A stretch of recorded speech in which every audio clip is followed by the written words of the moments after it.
Hello, ladies and gentlemen, and welcome back to Georg Mack Plays the Classics.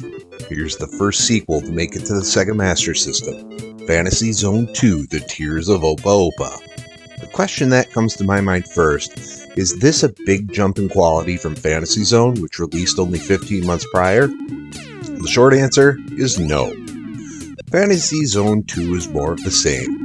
You are Opa-Opa and you navigate super colorful levels, destroying enemy bases and baddies who fly around in patterns.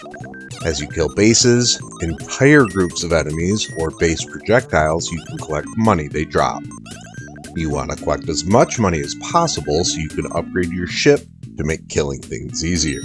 The shop is now at a static spot in each level instead of having to wait for a shop balloon to appear. This is a very welcome change. However, the upgrades work in the same way as the original. Speed boosting power-ups will last until you die. This is also true with twin bombs and big bombs. However, weapon upgrades are on a timer. I think this would have been a good place to add a pause menu so I can buy the upgrade and equip it when I want.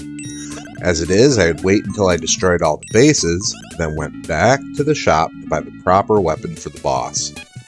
Instead of each level only being one wrapping scene, you'll have to warp between 3 or 5 different scenes. This is annoying by level 3 as you have to be in the correct scene to warp to where you want to go. Once all the bases are destroyed, you will have found a red warp which takes you to the boss. Level 1's boss goes down incredibly quickly to the laser beam. Level 2's boss was easy with the 3-way shot and big bombs. Then I got to level 3, died, and decided I'd had enough. When it comes to grading Fantasy Zone 2: Tears of Opa-Opa on Sega Master System, graphics get a 2.5. The graphics are colorful and nice, but not an upgrade from last year. The dollars blend into the background on level 3, which is not cool. Sound gets a 1.5. I feel like the music is of worse quality. It was fine, but I feel it could have been better. Gameplay gets a 2.5. Gameplay still works like it's supposed to. You need to get a speed grade ASAP though. Difficulty gets a 2.5. Sometimes I think it's impossible to avoid enemies when the screen is too crowded. You can grind for money all you want for all the extra ships you want, but I don't have the patience. Fun factor gets a 2.5. I didn't have as much fun with this one as I did with the original. It's a good game, but not enough of an upgrade. Overall, Fantasy Zone 2 earns a 2.3 and gets a C+. This is a game I would have popped in a lot as a kid when I had nothing but time to play video games.